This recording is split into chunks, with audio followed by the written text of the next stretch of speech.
Good evening, everyone, and welcome to the November 18th regular town board meeting. Please join me while we pledge allegiance to the flag. I pledge allegiance to the flag of the United States of America and to the republic for which it stands, one nation, under God, indivisible, with liberty and justice for all.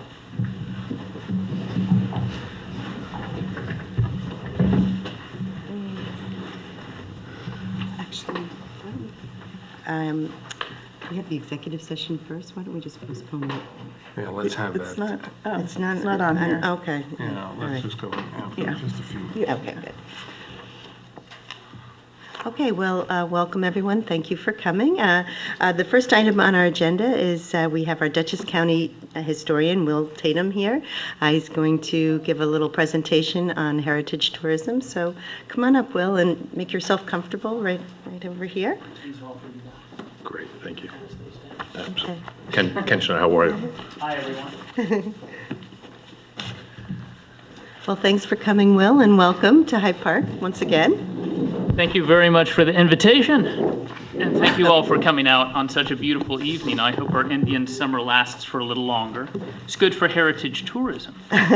So what the town board has in front of them is just a general document outlining some of the large issues involved with heritage tourism, which is this catchphrase that's thrown around a lot these days. You'll hear historic site people talking about it.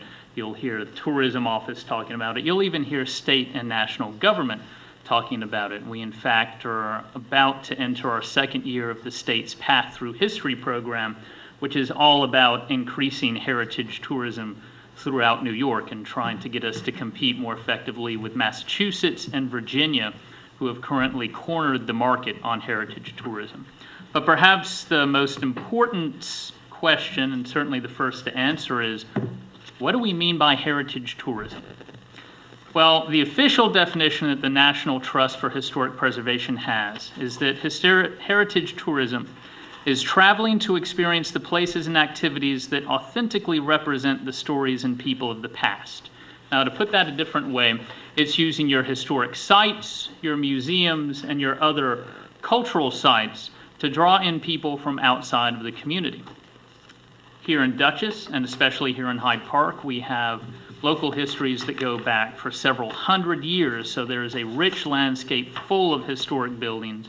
And of course, Hyde Park is perhaps the best situated community in the county to take advantage of the fact that you have Vanderbilt National Park on your north side, and then FDR on your south, and both of those draw hundreds of thousands and up to 1 million visitors each year.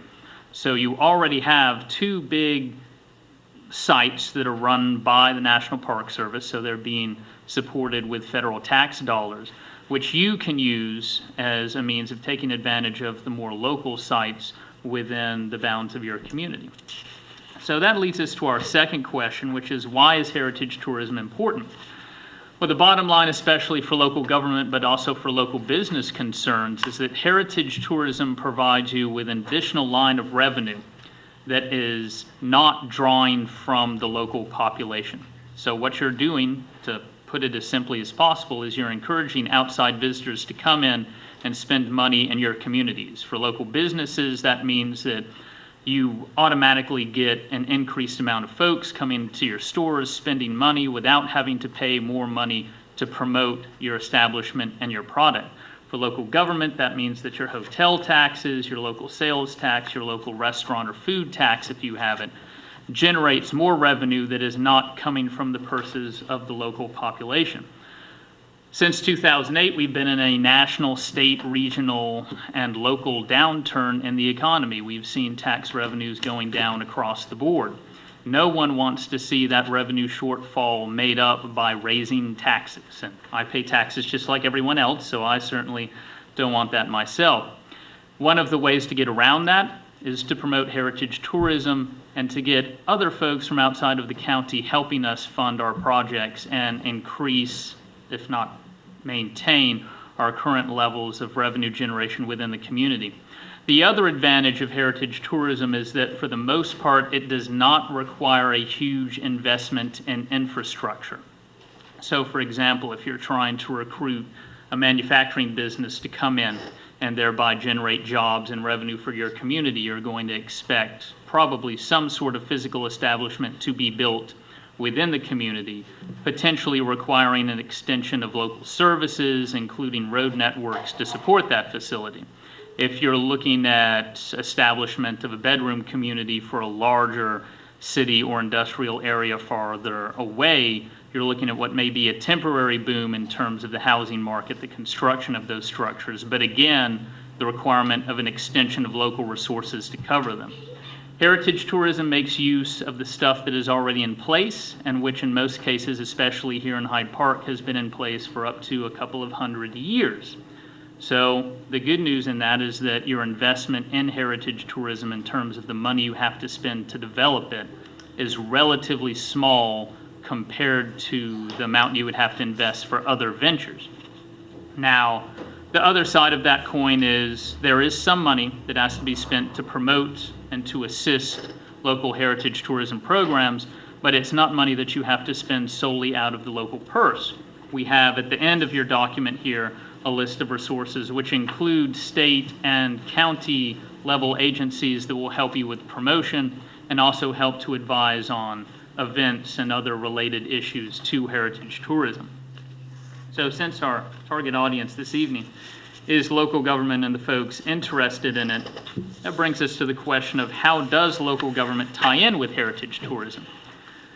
Now, usually the focus for any heritage tourism program is a historic site, a museum, or a related type of thing. For example, an art gallery or a festival. So if your local government does not actually own a historic site or museum, if they are not responsible for running a festival annually, then the role that you play in heritage tourism is more as a facilitator, because a lot of the programs that go on at local and state sites or a lot of these annual festivities can require special licenses. They might require road closures, for example, increased local police protection for security purposes. And there's also the case of increasing the historical appeal of your community. So in that case, you can look at new zoning regulations, you can encourage historic preservation, creative reuse of existing structures instead of knocking them down to build new ones on top of them. So in that way, the local government provides more of an indirect role, but it is still a very essential role. So in terms of heritage tourism nationally, the end of your document here has those lists of resources. There are a growing number of websites and organizations that are dedicated to providing support, ranging from success stories of what other communities have done to a how-to manual on how you can do all sorts of things, ranging from getting in touch with your local history network and asking them what do you need to actually run your own event if you choose to do so. And with that, I will happily open the floor to questions. Well, it's pretty fascinating stuff, I think. While I'm on the topic, I just wanted to let the public know that we are looking for a town historian, and their primary job, correct me if I'm wrong, is really to manage and take care of the historical documents of the town. But we're also hoping that we can attract someone who has some expertise possibly in grant writing, or looking to take on an active role in the community in terms of leading this charge really on how we can incorporate a greater amount of heritage tourism into our local economy. I mean, I think that's the most interesting aspect of this, is how it really ties together the history and the economy. So what would you think would be the best thing that Hyde Park could do to really capitalize on our underlying? Well, I can't make official recommendations as a county official, but I could float a couple of ideas. One of the first things that would be good to do is establish an active dialogue with your historical society, which is one of our more active ones here in the county, as well as with your two national park sites, Vanderbilt and FDR, because even though those two sites are run and funded by the National Park Service, they're always looking for more local support, more local buy-in, and to help get the word out, because their promotional apparatus is mostly focused on usually the internet and usually on a national and international audience. And both sites, if I recall correctly, have local friends groups that would benefit Yeah, they do. from that kind of support. Another thing to think about is your zoning laws and how you approach zoning. It is a sensitive topic. I'm not going to weigh in on the pros and cons of it, but I can report that across the county, I'm receiving inquiries from a growing number of communities who wish to institute historical zones within their communities and pass special zoning laws to encourage the creative reuse of existing structures, to maintain classic Main Street facades, and also to encourage a walkable community. That's in fact what we're seeing on a national and international scale at this point in time, is most older villages, towns, and even cities are focusing on their core and trying to make that geographical core walkable. So for example, if you look at your neighbors to the north in Rhinebeck, they have expended a great deal of effort, particularly in zoning law, to encourage and preserve their walkable village center within the town. Pauling Town and Village is now considering measures to do essentially the same thing. And Dutchess County Planning has a lot of ideas on how this can be instituted, and they're a valuable resource that I'll be happy to put you in touch. Well, we've worked closely with Dutchess County Planning, and Hyde Park was awarded the sidewalk study last year, and we worked closely with the county planning to compile a document that would have a lot of recommendations on how to improve our walkability. And as you say, it's really what people are looking for in terms of not just for recreation, but even for where they live. They want to be able to walk to, shopping or restaurants, and that is something that I know dovetails nicely with this historic area that we're in right now. We kind of take it for granted, and actually I never even look at all the displays that we have around Town Hall, but we have a certain underlying amount of historic buildings that I know there have been efforts in the past to kind of capitalize on that in such ways as having a walking tour of the community, or something that we've been talking about with one of our volunteer groups is Hyde Park Visual Environment, is possibly doing like a daffodil festival. And I know that's something, they have a couple of volunteers that are interested in doing that. And I mentioned it to Sarah Olson of the National Park Service. So I think that's something that we hope that we can kind of put together. I don't know if we do it for 2014, but 2015, because it's something that, Hyde Park, a big part of our attraction, I think, is our trails. And so we're hoping that we can kind of incorporate that in addition to heritage tourism, but really recreational tourism, in the sense that we have a lot of active people. Mm-hmm. So. And those two things generally tend to go hand in hand. People think about historic preservation as largely building focused, but what we're seeing more and more across the board here is landscape focused, because if you have a building without any remains of the historical landscape around it, it's very difficult for visitors to understand why was it built this way, why was it situated here, what was its importance. For example, if you take a historic farm, you strip away all of the outbuildings, including the barn, all of those support buildings, and then hem it in with new construction, it's very difficult for a visitor to come and understand this used to be part of a major agricultural site. And another thought on historic preservation is that does not always mean saving everything from the past, because, just because it's old doesn't mean that it was built well. They didn't have the sorts of building permitting functions and inspections that we have today. I'm sure many of you have probably heard of the building collapse that occurred in Wappingers around Christmas time of last year, when one of their 1870s buildings literally collapsed within the space of about 15 to 20 minutes.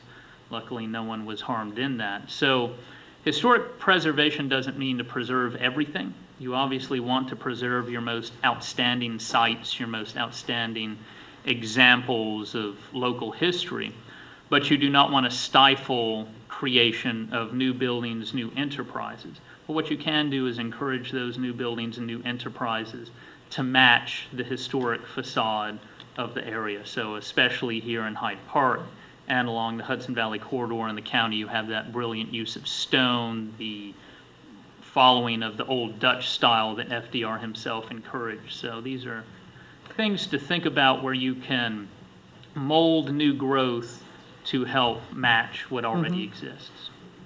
Last week, I met with some representatives of the Dutchess County Historical Society. Many people probably don't know, but we have a archaeological site that's being excavated in Hyde Park at Hackett Hill, and it's the Guinea Society that lived there post-Civil War. So they have an ongoing project, 12-year project actually, that they would like to expand, and I think it adds an interesting dimension to Hyde Park to have, because we tend to just be very focused on World War II, but there's also some interesting facts from preceding that generation. Absolutely, and the site that you're referring to is a nationally significant site. It's one of the few of its kind that is under excavation.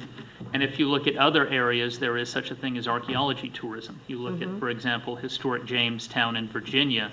That's part of the state's machine for harnessing heritage tourism, is to use archaeology, the active investigation of the past, right alongside historic preservation and interpretation, to encourage folks to come visit. Does anyone else have any questions? No, very, very interesting. Okay. Thank you all very much. Thank you, Will, and we'll be in touch. Thank you. Okay. Thank Have a you. good It was a evening. pleasure Thank you. meeting you. Thank you.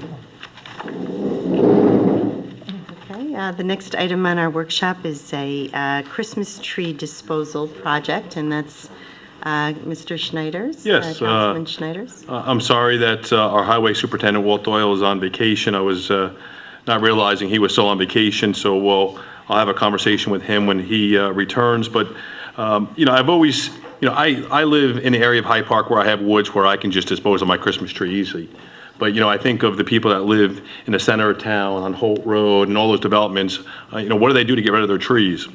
Talking a little bit with Walt, we were brainstorming on what we can do, and I stopped in and spoke with Recycle Depot, and the Tricino family, who's they're a great family, was willing to donate a 30-yard dumpster. I'm not sure if we're going to be putting it at Hackett Hill or at the highway garage. And they're going to drop off a 30-yard dumpster the day before Christmas, because we do understand some people take it down the day after Christmas. So we would like to have a dumpster ready to go. I'd like to have, we'll have a place where everyone can dump their trees. We don't want it in plastic, and it just needs to be the tree. And then we will chip it up into the dumpster, and then Recycle Depot will come and remove the dumpster. If we need to have another one, they'll come as many times as needed to replace the dumpster for us, and they're going to turn that into mulch, which is great. And it's a nice free service that we can offer to our town residents. And I thank our highway department, which I'll work out a little bit more with Walt, and Recycle Depot for their services in this. That's great. Thanks. Fantastic, Ken. Yeah, thanks for I'm taking excited that. for it. Yeah, absolutely. And then I also just want to mention about Christmas trees. December 1st, it's a Sunday, I believe, at 4:45. It's going to be our Christmas tree lighting ceremony. If people would like to line up at 4:45 at Hyde Park Methodist Church, we all get candles. We march down Route 9 singing Christmas carols. We end up at Town Hall here. We sing a couple more carols. We light the Christmas tree. Santa does arrive, which is great, and there'll be some cookies, and it's just a fun-filled evening. So I invite all residents to join us at 4:45, and you can sing along with me and hopefully our supervisor, who has a wonderful voice, and we'll have a joyous time. So December 1st at 4:45 at Hyde Park Methodist Church. As far as the Christmas tree disposal, we'll have more information as it gets. Yeah, I figured on December 2nd, which will be our next meeting, I'll have all the details worked out, if it's going to be either at Hackett Hill or at the highway garage.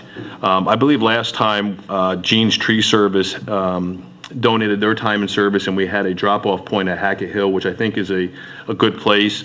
So I'll work that out with our highway superintendent, and I'll have more information on December 2nd on that. Great. Okay? Thanks, Ken. Great. Thank you so much. You're welcome. Okay, I think what I'd like to just do briefly before we have the public comment on the resolutions is just kind of review where we are on adopting the budget. Sure. So there were a couple of minor changes to the preliminary budget. Basically, the first was to Greenfield Sewer District. And originally, we just intended to use some of the monies from the fund balance to finance some improvements, but on second thought, we decided that we should instead just raise that revenue by taxes. So that's one, so it's $10,000 we will be using from the fund balance, and then 10 that we're raising through taxes. And then the second item is just another additional $1,000 for the Quaker Lane Ambulance District. And again, that was something that we originally thought we'd use fund balance for, but decided not to. So the effect on the budget with those two minor changes, it increases the tax rate from 2.5 to 2.78%. That's, a difference of 0.28%. The tax rate, however, remains the same because that's just on the townwide operating budget. The first thing was the tax levy. I'm right? sorry, the tax levy. Did I say tax rate? Okay, so yeah, the tax levy is up 2.78% rather than the 2.5. And then the tax rate is staying at 2.5. Yes. I And know TC struggled with those, but it just seemed like the most responsible Yeah. thing, right? To Yeah. not, Yeah, I mean, the fund balance at Greenfields, there's quite a bit of work going on up there with replacing fire hydrants and things like that. And, it's the responsible thing to do up in the Greenfields, unfortunately. right, and Unfortunately. I'm looking for the effect is like for the Quaker Ambulance District, it's 11 cents, and I think for the Greenfields Sewer Districts, it's like $6.14. Correct. Is that on here? It's on here somewhere. It is, I did see it. Yeah, and for the rest of the town, there's no change. and from the rest of the previous. town is the same, because those are just the special districts. So essentially, those are the only two changes from the preliminary budget to the final budget. So I just wanted to point that out before people were allowed to comment on the resolutions. So I don't know, does anyone have any questions? Do you have any No, questions? Okay. I'm fine. Okay, good. All right, so at this point, I'd like to invite anyone from the public to come on up and comment on any of the 9 resolutions actually before us. And please just limit your comments to 3 minutes and identify where your name and your address.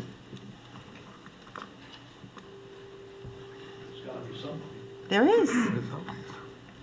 Oh. Hi, Jeanette Martino, 13 Franklin Road. I just wanted, before you adopt the budget, just to revisit something that came up at the public hearing, because I was watching it at home, so I wasn't here to make a comment. And that has to do with the second deputy under the town clerks. And I know that the second deputy's position was created out of need, and that need is not diminished. And if you come into Town Hall, that's the first office you see. That's the most public of all the offices and departments here at Town Hall. A multitude of things go on. Not only do they have to do the public records, they have to do the state mandates, they also have to do the FOIOs. And the one thing that I would also like to remind the board is that there are certain documents that do not have to be FOIOed. They need to be produced on demand, that anybody coming up to the town clerk's office can ask to see financial, billing, whatever. And I have been at that clerk's office on the days where there's only been one person, and I have witnessed how it does impede that progress and how it does impede the public access to those records.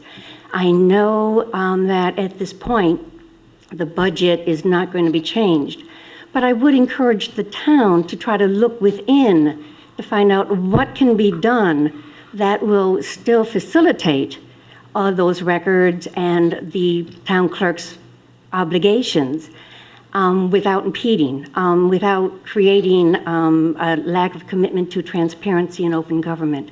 So I would respectfully ask the town board to look into that. Thank you. Thank you. Thank you.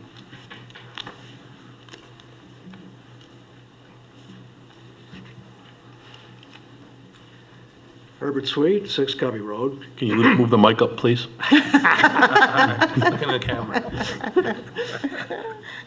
He's a wise I just want to make a couple of comments on Resolution 7 on replacing the computers. It's noted in the resolution detail that they're being replaced because they're obsolete.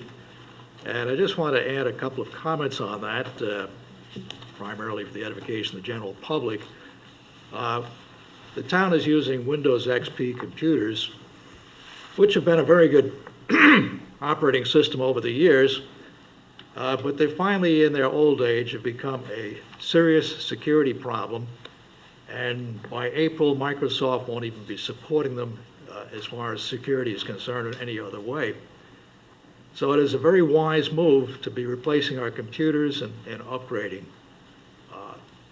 And as a matter of fact, anyone at home who has an XP computer would be very wise to do the same thing. And my only other comment is I'm very happy to hear that Ken's going to be leading us in the singing in December. Because of that beard, he's as close to Mitch Miller as we're going to get. I'm not sure who Mitch Miller is, but Oh, you don't know Mitch Miller? I thought you were going sorry, to say Mr. as close to Camp, I Santa don't Claus know. as we're going to get. Thanks for those comments, Herb. I had a question just about number 7 too, if I could. About the purchase of computers. When we purchase new computers, what happens to the old ones, and do they somehow get all that information off them? So That will be part of the process of Okay. the installation. Okay. And Marie, my secretary, actually did a great job on this. She's really been, surveyed everybody in the town about the condition of their computer, and then compared it with what PCA had, and went out and got a number of bids. So she's really done a great job of managing it. And actually, it's going to be an incredible shuffle when we get the new ones, because we're going to be replacing some of the most dated ones with some of the ones that we're retiring, and so it's going to be a pretty good organizational feat. And one of the things that Herb mentioned was the fact that Windows is not, XP is not going to be supported, but also some of the newer software that we're going to be receiving through these grants also need upgraded memory. So it's really a valuable thing, and I know there's been many instances where people are very frustrated with the way that our system operates. So and then the data that's on those computers it's now, going to be updated. It's going to be integrated onto the new ones. but you still have all the information on the old computer. I yeah, wonder- that part- So we'll have to figure out just how to get all that information Yeah. off there before we hoping dispose. PCA is gonna PCA will do help that, us with yeah. that, I'm Yep, sure. yep. Okay. I was Great. thinking you were asking because you wanted to start a computer recycling No, program. no, God. Yeah, you can take that out after you take your Christmas trees. That's right, that's right. You can bring electronics to the transfer station. Yes, you can. Yes. Okay, so any other comments on the public comments? No? Okay, so with that, we should move on to the resolutions. Great. All right, Okay. Resolution 1118-1 of 2013, resolution authorizing the supervisor to sign a memorandum of agreement with New England Interstate Water Pollution Control Commission. This is really long. Setting forth the conditions under which the town will assist the Hudson River Estuary Program and the New York State Department of Environmental Conservation in conducting the Hyde Park Flood Mitigation Project, and authorizing the engineering firm of Morris Associates Engineering Consultants, PLLC, to perform the engineering work in conjunction with that project. Second it? And can I just give Yeah, a little sure, update please. on Yeah, this, where we are with this? So this is the grant that we received a few months ago for a flood mitigation study in Statsburg and the Roosevelt Road area. We received a contract just for the first portion because they're doing it in 2 different batches for 2 different years. So this is for the Statsburg portion. Pete's here tonight. Pete's colleague Andy Learn has already gotten started on gathering some of the information for this. We met with New York State Parks last week and started to go over some of the layout of the golf course and potential areas where water could be retained on the golf course. We also walked around the hamlet and looked at the way the water flows. And so I'm really confident Andy's going to do a great job with this project. And we're hoping to have it done within a couple months. Okay, okay, we have I a second. second, and all in favor? Aye. Aye. And resolution 1 and 2 were combined, correct? Correct. Okay. Resolution 1118-1 11-3 of 2013, resolution authorizing personal assistant vacation carryover, and this is for Sandy Bruno for 14 hours of accrued vacation. So do we have a second? Second. And all in favor? Aye. Resolution 11-18-4 of 2013, resolution revising the 2014 preliminary budget and approving the 2014 adopted budget. Second? And clerk, can you please do a voice vote? Councilman Svensson. Aye. Councilman Schneider. Aye. Supervisor Rohr. Aye. Resolution 1118-5 of 2013, resolution supporting Hyde Park Visual Environment Committee, the HPVEC, filing an application with the New York State Department of Environmental Conservation for the HPVEC tree initiative. Emily, you want to talk Yeah, about this? I'd love to. So this is great. The Hyde Park Visual Environment Committee has been doing a tree planting project in a couple phases. They've done so far, planting trees along Route 9. And the Department of Environmental Conservation just came out with a grant program, which is a matching program for tree planting. So for however much funds a local organization can supply, the grant can match those funds. So they can go twice as far with the money that they've raised from private donations. So the Visual Environment Committee is applying for that grant, and the town, this resolution is just the town offering our support for their application. Oh, fantastic. That's great. Thank you for working on that with them, Emily. happy to. That's great, thanks. I Okay. read that, so I can't second it. Oh, second. And all in favor? Aye. Having only two of us is throwing me off here. Resolution 11-18-6 of 2013, resolution authorizing purchase of a used motor vehicle from the Village of Fishkill to be used as part of the Town of Hyde Park Police Department's fleet of police vehicles. This is We're a getting great- quite a bargain this is here. a Yeah, great we deal. really are. They haven't approved. I second the- this. Okay. Yeah, the chief found this deal with a colleague of his, and isn't it great? Yeah, So, it's good. Yeah. So this one, we should do a voice vote as well, right? Councilwoman Svensson. Aye. Councilman Schneider. Aye. Supervisor Rohr. Aye. And what we're getting here, just for the public's information, it's a 2007 Chevrolet Impala. It has 51,000 miles on it. It's going to be equipped with, the light bar, the federal siren, prisoner screen, and all this for $5,000. So I really thank the Village of Fishkill for offering this deal to us. So thank you. It's newer and less miles than my car. Resolution 1118-7 of 2013, resolution authorizing the purchase of a new desktop computers and Microsoft Office 2013 software for offices within Town Hall, the Recreation, Highway, Police, and Court offices. And do we have- Second. And Madam Clerk, you want to call the roll? Councilwoman Svensson. Aye. Councilman Schneider. Aye. Supervisor Rohr. Aye. Resolution 1118-8 of 2013, resolution authorizing the town clerk to advertise for bids for sludge removal at Greenfields and Pine Brook sewer districts. Second. Did you want to talk about that? We have sludge, we want We it have removed. sludge, we want to get rid of it. Okay. We hope somebody will do it for us. Yeah, I'm glad we don't have to do that ourselves. Yeah. So, Second. Do we have a second? Second. And all in Wait, favor? I think I read it. Aye. I think you second. I seconded it. All Yeah. right. Aye, yeah. It's a little bit hard here with just two, isn't it? Yes. Resolution 1118-9 of 2013, resolution authorizing the town attorney to execute a consent judgment settling tax certiorari proceedings entitled Ace Self-Storage of Hyde Park LLC v. versus Town of Hyde Park, Dutchess County, index number 5064/2011 and 4617/2012. Second? Want me to explain? Yeah, sure. Just quickly, this is one of our several tax certiorari proceedings that had been pending, and it was based upon a claim of that the property had been recently sold in an arm's length transaction and was best evidence of the market value of the property. And the assessor and I determined that there was some merit to the petition.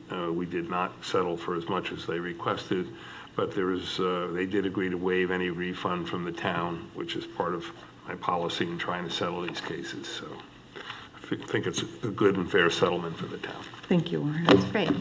I'll second. Yep. I read that, so Second. we already did. And all in favor? Aye. Okay, so that concludes our resolution portion, and I would just like to recognize three people that have retired from the town of Hyde Park in the last year. The first is Glenn Parrow, and he worked for the town from 1982 through 2012, so 20 years. And It's 30, isn't it? 30? 82, 90, you're right, 30. Right. And then Lorraine Tura, who worked from 1999 through 2012 as the ZBA secretary. She retired at the end of last year, as did Glenn. And then Mary Zwecker, who worked for the town from 1991 through 2013, and she was the police assistant and building department secretary. So we just wanted to acknowledge these wonderful people who worked for our town for a number of years, for many, many years, and wish them well in their retirement. Great. And then the final item, I just received a letter from Congressman Chris Gibson, just letting people know that that the progress of the proposed Marcy to Pleasant Valley power transmission line is an issue that he's been monitoring, and it's part of Governor Cuomo's New York Energy Highway Initiative. The proposed line would run through areas of the 19th Congressional District, and he has heard from many constituents who have raised some questions about that. And in Hyde Park, that basically runs along Quaker on the border between Hyde Park and Pleasant Valley. So it's not tremendous parts of Hyde Park that are affected, but the congressman just wanted to let people know if they were interested in reaching out to him that he is available. His office actually has a satellite office right here in Hyde Park, and people are welcome to contact him. And the person to contact and locally is Patty Homan. So I just wanted to share that, and that's basically it. Actually, I do want to have a motion to enter executive session very briefly. Sure. So moved. And we may have to invite the town clerk just in for Yeah. a portion of that. And do we have a second? Second. Okay, and she'll be back.